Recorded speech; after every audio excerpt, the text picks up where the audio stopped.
মাত্র 24 সেকেন্ডের একটি ভিডিও, আর তাতেই সোশ্যাল মিডিয়ায় শুরু হয়ে গেল তোলপাড়। দেশের জনপ্রিয় তারকা আফরান নিশো এবং আলোচিত অভিনেত্রী পূজা চেরি, এই দুই তারকার একটি শুটিং দৃশ্য এখন ভাইরাল। কিন্তু প্রশ্ন হচ্ছে, এটা কি দুর্ঘটনাবশত লিক নাকি সিনেমার প্রচারণার অংশ?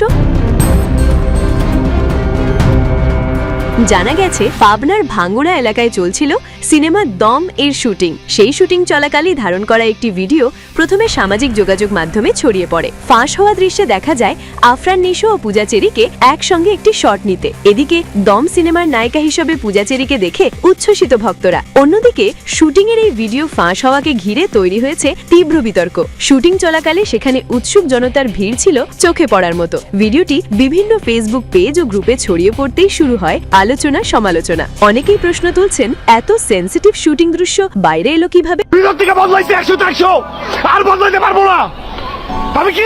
প্রযোজনা টিমের নিরাপত্তা ব্যবস্থা কতটা কার্যকর? এক নেটিজেন লিখেছেন, এই ধরনের ভিডিও ধারণ করে প্রচার করা অপেশাদারী। মিডিয়ার মান ও দায়িত্বশীলতা নিয়ে প্রশ্ন ওঠে। আরেকজন লিখেছেন, এসব টিম থেকেই লিক করা হয় নিজেদের বেনিফিটের জন্য। তবে সকলের মত এক নয়। কিছু নেটিজেন বলছেন, এগুলোও প্রমোশনের অংশ, এটা রনির প্রচারণার কৌশল। ফলে ভিডিওটি লিক না পরিকল্পিত প্রমোশন, তা নিয়েই এখন সবচেয়ে বেশি আলোচনা সমালোচনা। যাই হোক, একটা বিষয় স্পষ্ট, দম সিনেমাটি নিয়ে দর্শকদের আগ্রহ তুঙ্গে। টান টান উত্তেজনা, অ্যাকশনে ভরপুর গল্প, আর প্রথমবারের মতো আফরান নিশো ও পূজা চেরির নয়া কেমিস্ট্রি। এই সিনেমায় আরো রয়েছেন দর্শকপ্রিয় অভিনেতা চঞ্চল চৌধুরী।